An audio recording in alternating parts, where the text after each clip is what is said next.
Bonjour à tous, bienvenue sur Ben Auto. Je suis très content de vous retrouver pour une vidéo inédite. Aujourd'hui, on va filmer une curiosité. Je suis le premier à laquelle tu présentes cette auto-là. Tout à fait. Donc Clément, je te laisse te présenter à tout le monde. Bonjour tout le monde, du coup Clément, 29 ans.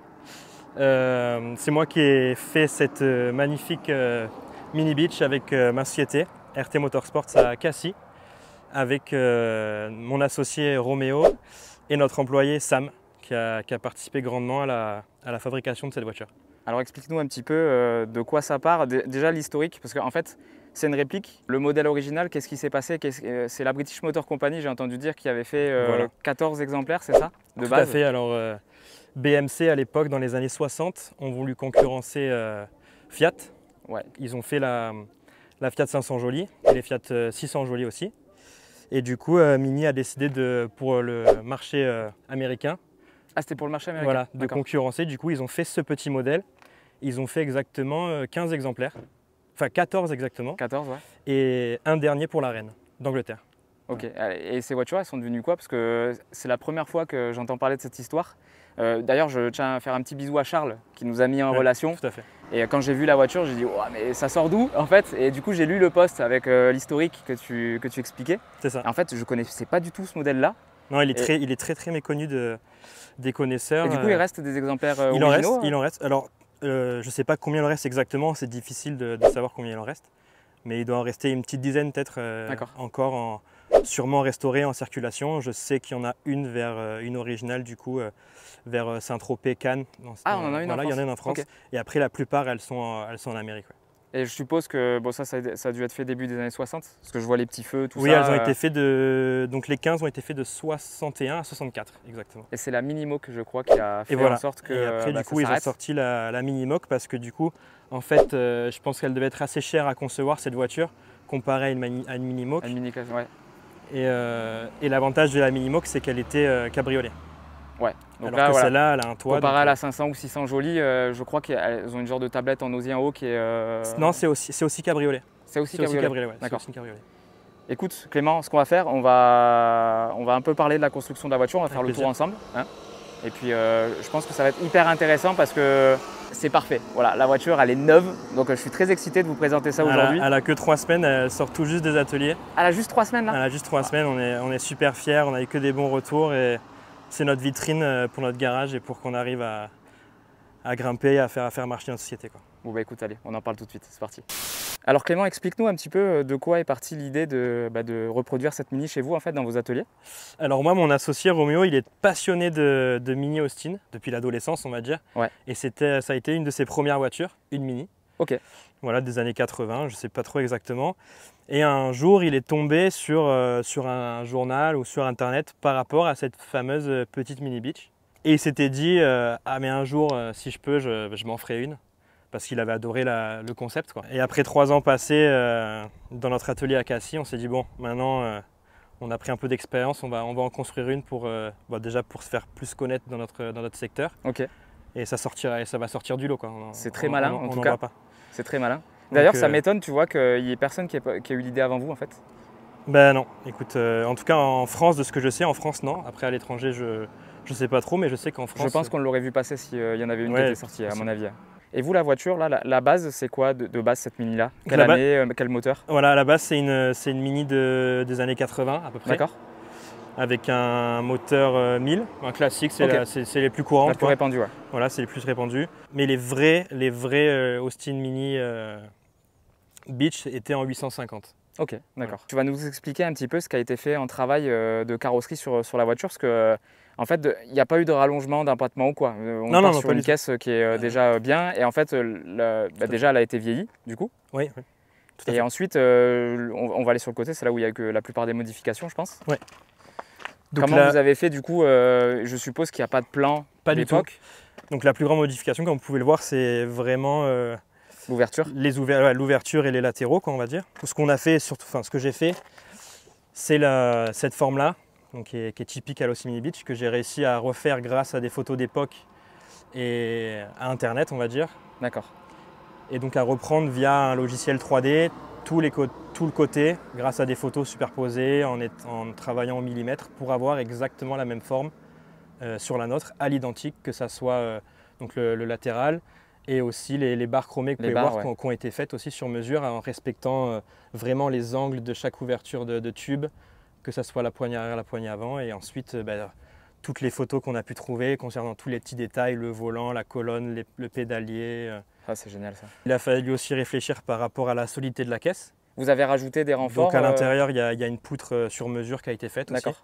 Pour, même si on a gardé le toit et qu'on garde la solidité de la voiture en elle-même, il faut quand même reprendre les latéraux. Ouais. Ça a été fini, du coup, les arrondis, tout a été fini avec une méthode ancienne qui s'appelle à l'étain. Il n'y a pas de mastic. Ça prouve la qualité de restauration de cette voiture. Félicitations en tout cas parce qu'elle est très très belle. On va parler de l'intérieur aussi, on est en face. Qu'est-ce qui s'est passé du coup? Pareil, les sièges, je suppose que vous avez fait sur photo. Pareil, les sièges sur photo. C'est des bâtis en acier, je suppose, des tubes? Oui, des tubes. On est parti de tubes droits. Donc on allait acheter des barres droites directement chez le fournisseur d'acier. Et on a cintré, on a fait tous les cintres, tous ces cintres-là, ces cintres-là. La structure en elle-même, on les a faites. Donc pareil, on a fait des essais, des prototypes. D'accord. Qui repart derrière avec les jupes aussi à l'avant en rotin. Franchement, elle est géniale. On en parlait en venant ici. Les roues, c'est du provisoire, vous inquiétez pas, c'est du 13 pouces. 12 pouces. C'est du 12 pouces, par 12 contre, pouces. vous allez la passer en 10 pouces comme elle était à l'époque. Ouais.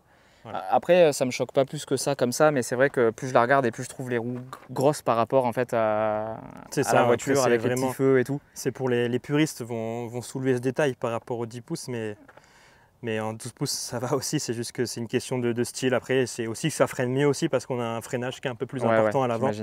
Et en termes de sécurité, on va dire, c'est bien aussi d'avoir un bon freinage. Et au niveau poids, est-ce que la voiture a beaucoup évolué avec les renforts et tout le travail de carrosserie, ou on est grosso modo pareil que la version de base? On reste quasiment sur le même poids, aux alentours des 800 kg quoi, à peu près. D'accord. Oh, c'est raide neuf. Elle est neuve l'auto. Une Mini sans fuite, c'est beau. Félicitations. Elle fuit pas encore. Elle fuit pas encore, ouais. Non, donc ça, c'est le 1000 cm3. Hein, voilà, ça, il refait du coup comme à l'époque, comme l'original qui c'est, c'est-à-dire avec le bon code couleur moteur. Ouais, vert, ouais. C'est très beau, je trouve, le vert et le bleu ciel comme ça tranche pas mal. Avec les petites plaques d'origine en aluminium, le fameux carburateur SU HS4. Petit alternateur aussi pour la fiabilité. Voilà, de toute façon, en 88, elle devait l'avoir, je pense, d'origine. Oui, elle avait l'alternateur, c'est pareil. Bon, lui, il est neuf, c'est tout. Hein. Ouais. Après, il y a plein de pièces. Le moteur est neuf, il a été refait. Hein. Tout a été refait, le freinage, toutes les durites en cuivre, ça a été fait sur mesure. Ah ouais, d'accord. Ouais. Le circuit d'essence a été fait sur mesure. Tout à l'identique de la fameuse sélection des 60. Moteur, c'est trop beau dedans. C'est trop beau. La voiture, je suppose qu'elle a été mise complètement en pièces, sablée, etc. Ça se voit de toute façon. On a fait tout le travail de carrosserie au départ. Elle avait un peu de point de rouille au niveau des planchers, donc on a changé les planchers. D'accord. On a changé le bac de roue de secours à l'arrière. Et puis ensuite, on a fait les côtés. Et puis ensuite, sablage complet de la caisse, traitement. On a passé phosphatant pour que elle roule pas, tranquille. Et puis après, on l'a envoyé en carrosserie. Quoi. Et ça, c'est combien de temps de travail, Clément, un projet comme ça? Alors nous, ça fait presque 2 ans qu'on y pense. Ouais. Ensuite, on a acheté le véhicule à peu près il y a un an et demi, 2 ans. Ah oui, ça a été plutôt vite quand même, la réalisation. Et on a commencé réellement, on va dire en novembre 2022. Ok, ah oui, je suis choqué du temps que vous avez mis en fait à la faire. Voilà, en novembre, ça nous a pris, on va dire 9-10 mois pour vraiment la faire de A à Z C'est du plein temps, je suppose, les 9-10 mois? Non, pas forcément, ça dépendait des moments, parce que on a un atelier, donc il faut qu'on le fasse tourner quand même. Ouais. Donc on avait des voitures clients à rentrer, sortir.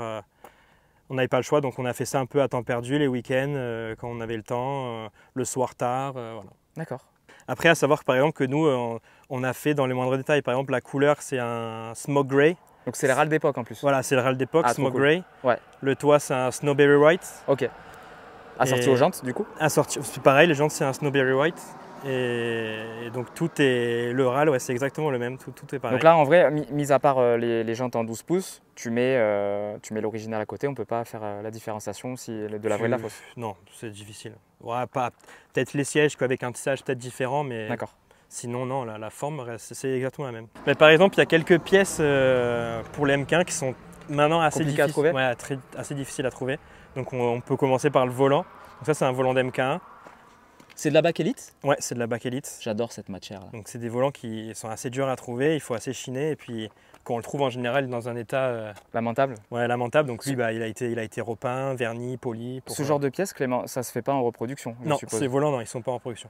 Ce qui est bien, c'est que la voiture, elle est certes pas des années 60, mais vous avez mis que des vraies pièces des années 60, Ouais. c'est ça qui est rigolo. On a tous les petits détails pour que ça ressemble au maximum. Par exemple, ce qu'ils refont, ça serait ce Komodo là, Les Komodo, il ouais, existe par exemple, avec la petite lumière verte Ah, qui parce que ça, clignote au bout. je pense que c'est des pièces qui doivent péter avec le temps, l'usure aussi des circuits imprimés qui est à l'intérieur et Ben tout. ouais, des fois c'est refait, des fois c'est pas refait, et puis des fois ça a été refait, puis ils ont arrêté la reproduction. On va savoir pourquoi le fournisseur a arrêté, ou comme par exemple on peut voir ce badge là, c'est le badge des MK1 d'époque aussi, D'accord.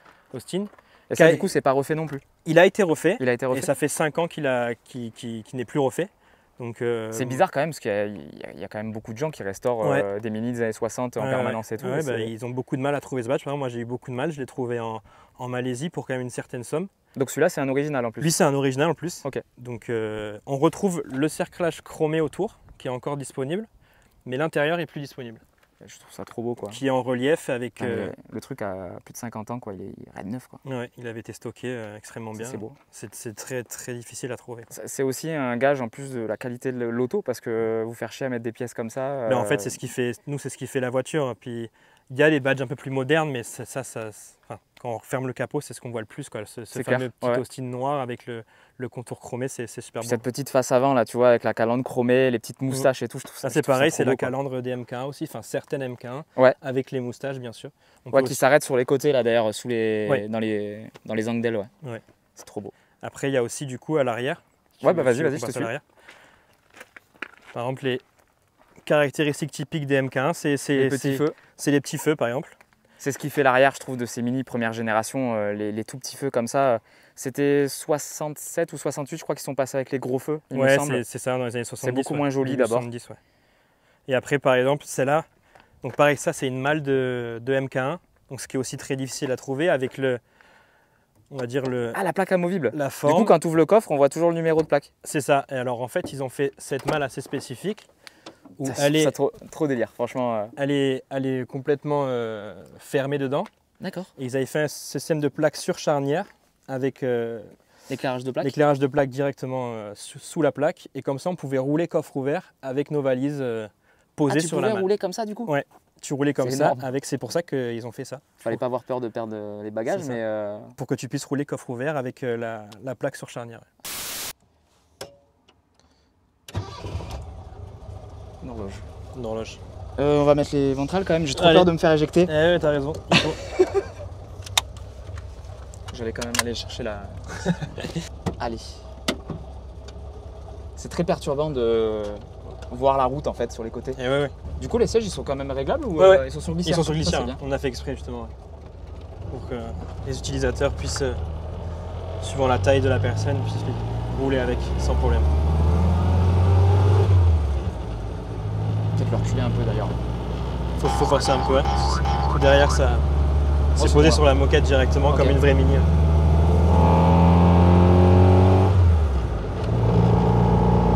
Tu vas nous parler un peu de ton garage et de ton activité pendant que... Attends, je vais mettre une deuxième là parce qu'elle va pas y arriver sinon. Donc du coup, ces Mini là, si quelqu'un en veut une, il peut l'avoir sur commande. Tout à fait, ouais, on les fait sur commande maintenant. C'est le prototype, celle-là, et du coup on la garde pour nous. Et si quelqu'un en veut une, il n'y a pas de problème, on est capable d'en refaire une à l'identique avec différentes options suivant les envies, les goûts et les couleurs de chacun.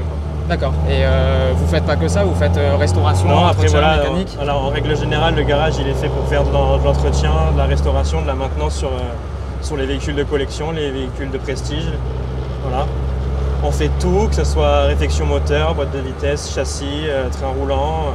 D'accord. Sauf la carrosserie et la peinture qui est quand même quelque chose d'assez spécifique, c'est quand même un autre travail. Et on n'est pas équipé pour ça. D'accord. Nous on est consacré à la restauration de voitures au niveau de la partie moteur et le châssis. Si vous êtes à Cassis aux alentours, de toute façon je laisserai l'Instagram, votre Instagram du garage en bas là. Et vous pouvez leur poser des questions via Instagram, je pense. Oui, directement par Instagram, moi je réponds. On va dire que c'est un peu moi qui gère les réseaux sociaux pour tout ce qui est partie communication. Bon, à part ça, tu vois, moi je m'attendais à une caisse beaucoup plus chewing-gum en fait. Tu sens pas que la voiture elle est découpée? Ouais, elle non, est encore très rigide. Non, c'est très rigide, mais en vrai, les Mini, ça marche super bien. Hein. Je sais pas si j'imagine que les gens qui te suivent connaissent Goodwood par exemple. Où oui, bien sûr. On peut voir quelques courses de Mini contre des 4 roues, contre des Ford Falcon, ouais. Contre des Jaguars, contre des Falcon, contre des Mustang. Et bah, forcément, en ligne droite, ça se fait. Petite 30 cabriolet. Ça se fait rattraper dans la ligne droite, mais dans tout ce qui est virage, c'est impressionnant. Ça a une tenue de route, c'est sous les parterres. Surtout par rapport aux suspensions qu'ils avaient sorties à l'époque sur des sphères en caoutchouc. Où du coup, c'est pas forcément ce qu'il y a de plus confortable, mais là, les raids, hein. Niveau tenue de route, quand on a des bons pneus et des semi-slicks, ça va très bien, même sans ça. C'est très rigolo à conduire. Ouais, c'est très rigolo. Ouais. La boîte, c'est ultra court. Après, les pédales, elles sont vachement remontées, donc il faut vraiment casser les jambes. C'est ça. Moi, je fais qu'1m70, j'imagine les grands qui doivent la prendre. C'est pour ça qu'on a fait le siège sur glissière, du coup. Ouais, j'imagine. Ouais. C'est quand même déroutant de conduire avec. Du coup, la visibilité, là, elle est optimale. Ah ouais, là, les angles morts, ils sont faciles à atteindre. Elle est trop rigolote. Puis, déjà que les Mini de base, c'est super fun à conduire, mais comme ça, très ouverte, limite, t'as l'impression de conduire en cab, mais avec un toit, quoi. C'est ça qui est rigolo. Après, c'est pas fait pour attaquer. Hein. Non, bah là, tu finis à l'extérieur sur la route. Il vaut mieux pas arriver qu'on arrive quelque chose. Avec les sièges en osier, t'as zéro maintien. C'est une voiture pour cruiser, quoi. Voilà, pour se balader, aller d'un point A à un point B, tout en se faisant plaisir. D'ailleurs, vous avez le garage pile poil au bon endroit du coup pour cette caisse. On est bien placé pour ça. C'est à côté du col de la Gineste, ouais. C'est ça. L'endroit idéal pour la Mini, là. C'est idéal. Et en termes de perf, ça va, hein. Sauf dans la montée où on était littéralement arrêté tout à l'heure, mais en vrai, quand c'est du plat pour la conduite de tous les jours, franchement, c'est largement suffisant. Top. Ils font combien de chevaux les 1000 cm3 comme ça? Il doit faire une trentaine de chevaux. D'accord. Ouais, un peu plus, ça va être à les 40, grand max. Mais sinon, non, c'est pas énorme. Sur le plat, ça va très bien. On roule à 100, si on veut, 100, 90, 100. Ça suffit largement pour une Mini. Après, bien sûr, il y a eu les Cooper S, c'est avec un 1300. Les Cooper S, par exemple, qui roulent vraiment préparés de l'époque. Les vrais Cooper S qui roulaient au Monte Carlo. Sans rallye, on arrive à 130 chevaux. Quoi. Donc, 130 chevaux, 700 kg, 600 kg, c'est pas pareil. Et je t'ai pas posé la question tout à l'heure quand on a fait le tour de la voiture. Le compteur, c'est quelque chose de spécifique ou est-ce que j'ai jamais vu un modèle comme ça? C'est les compteurs des MK1 d'époque qui avaient ce petit compteur au milieu de la marque. C'était avec ce fond-là aussi? Il y avait fond noir et fond crème. D'accord.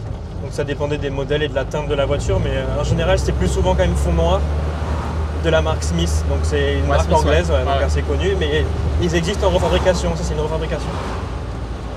Bon, moi t'as tout là-dessus. Ouais, il y a tout là-dessus. Comme les petits boutons. Du coup, ça va super bien avec les couleurs des tapis et tout. Ça super bien. Comme par exemple, ça, cette coque en fibre qui tient le compteur. Ah, ça, c'est de la fibre? Non, cette coque-là. Ah oui, derrière, ok. Qui a été peinte aussi de la couleur du toit et des jantes aussi. Ah ouais. Tout est bien assorti en fait. Ça aussi, par exemple, tous les petits détails. Ça, j'aime bien tous les petits switches et tout là. Voilà, on a les essuie-glaces. Forcément, ça. Voilà, il faut pas le faire. Ah oui, il y a la GoPro. Il y a la GoPro qui touche. Il y a la GoPro qui touche. Et sinon, après, il y a le starter, les feux et aussi à ton pied à gauche, on peut voir c'est code phare. Code phare, d'accord. Comme à l'origine, comme à l'époque. Et avec les clignots à ta gauche, si tu les mets, tu as le petit bout qui clignote. Ah, c'est rigolo ça. Là, c'était aussi pareil, les petites spécificités des MK1 à l'époque avec le fameux Komodo qui s'éclaire. Là, vraiment, quand tu es dedans, tu n'as pas l'impression d'être dans le Mini des années 80. Non. Pas du tout. Ça qui est bien, tout a été vu dans les détails, le moindre petit truc a été changé. Je suppose que c'est déjà un gros travail de la vieillir, comme il faut en période correcte et tout. Très gros travail. C'est tous les petits détails qui prennent du temps, quoi. Ouais. T'as les raids à mort, hein. Content. En plus, ces gens d'osier, c'est confortable, mais ça reste raide, quoi. Il faudrait qu'on fait la route, faire un petit coussin, ça ferait pas de mal quand même. Mais moi, je trouve qu'on se sent bien, on est à l'aise. Oui, ça va. Après, je t'avoue, je ferai pas un Paris-Marseille avec. Non, en vrai, c'est pas fait pour. Hein. Par contre, tu vois, c'est la caisse de balade parfaite, quoi. Vraiment. Non, puis en plus, c'est atypique. Les gens y regardent. Ça fait beaucoup de sourires. Beaucoup de gens viennent te voir. D'où ça vient, pourquoi c'est comme ça. Donc, déjà que les Mini de base, elles sont très convoitées. C'est un capital sympathique, quand même assez bien. J'adore le grand volant, là, tout fin comme ça, c'est très agréable à prendre en main. Ouais, là c'est très bien. Ouais. Ça tient la route, hein. Non, tu peux. Si tu veux attaquer, tu peux attaquer. Après, il faut avoir les reins solides, quoi. Il n'y a que ça qui me chie dessus. Voilà. Exactement. T'as pas besoin de vraiment rouler vite pour prendre du plaisir, quoi. Non. T'es vraiment dans les éléments et tout. Non, parce qu'en plus, après, t'as le bruit du vent qui rentre, donc ça devient assourdissant. Mais là, on est à 50, 60, c'est super agréable, quoi. T'entends pas. Il n'y a pas de bruit de parasite. Il fait chaud et en fait, on se sent bien, quoi. Mais là, on est bien dans la voiture, même s'il fait 32 dehors. En plus, il y a le toit qui est blanc, donc d'un côté, ça tape, mais c'est pas comme si t'avais un toit noir ou un toit marron. Putain, malgré que la Mini soit tout petite, t'as une sensation d'espace de fou à l'intérieur. Ouais, bah, t'es super bien assis à l'arrière, faut pas croire, mais quand t'es 4, la banquette en osier est très confortable. Du coup, ce qui est bien, c'est que vu que la base est des années 80, t'as tous les agréments mécaniques de la Mini modernisée, on va dire, et le look d'une ancienne, quoi. C'est le parfait compromis, parce que je suppose, la plus vieille que j'ai testée de Mini, c'était la Mini du Frangin, elle était de 67. Elle est déjà un peu évoluée comparée au Baby, là, aux toutes premières. Mais là, au moins, tu peux rouler dans la circulation moderne sans problème. C'est ça. Après, nous, le but, ça serait sûrement d'en sortir une électrique, parce que bon, bah, on est dans l'air du temps, même si moi j'adore tout ce qui est thermique, tout ce qui est voiture de compétition, enfin tout ça, tout ce qui est thermique. Mais bon, l'air du temps, ça reste quand même maintenant l'électrique, et je pense que si quelqu'un en veut une dans sa villa privée ou autre, ou pour un hôtel, c'est quand même plus pratique maintenant. Pour l'entretien. Tu as juste à débrancher la prise, la rebrancher et mettre un on-off et tu pars avec, quoi. Alors que là, il y a le niveau d'huile, tout ça, ça reste une Mini quand même, ça reste un Mini des années 80. Voilà. Donc il faut quand même être vigilant et puis même nous, ça nous fait apprendre d'autres choses. On aime bien, on est curieux de tout ça. Un défi, Voilà, des petits défis. Ça nous convient. J'ai peur de tomber en fait. C'est con, hein, on est attaché, hein, mais là j'ai vraiment peur de tomber dans les virages, donc j'y vais vraiment mollo. Mais tu tomberas pas. Bon bah les amis, je pense qu'on a fait le tour du sujet. Clément, merci encore beaucoup pour ton invitation et merci à toi, Ben. M'avoir présenté cette fabuleuse petite Mini. Avec plaisir. J'espère que les gens vous donneront un petit peu de force sur les réseaux sociaux parce que c'est un projet qui demande à être connu. Félicitations encore parce que c'est connu encore de faire ça. Ça a demandé beaucoup de travail, beaucoup d'heures et je remercie encore mon associé et mon employé qui se sont dévoués pour ce projet et moi derrière qui les a soutenus et qui a participé aussi à tout ça. Donc voilà, on est arrivé à l'atelier. Les amis, je vous invite à liker la vidéo, c'est super important, à laisser votre petit commentaire, savoir ce que vous avez pensé de la Mini, mais surtout à vous abonner à la chaîne YouTube, c'est très important. Allez vous abonner aussi aux réseaux sociaux de Clément pour suivre les aventures. RT Motorsport. Motorsport, voilà, de toute façon je laisserai tous les liens dans la description. Et puis voilà, moi je vous dis à dimanche prochain pour une prochaine vidéo. Prenez soin de vous, je vous fais de gros bisous. Encore merci Clément. Merci à toi. À la prochaine, salut.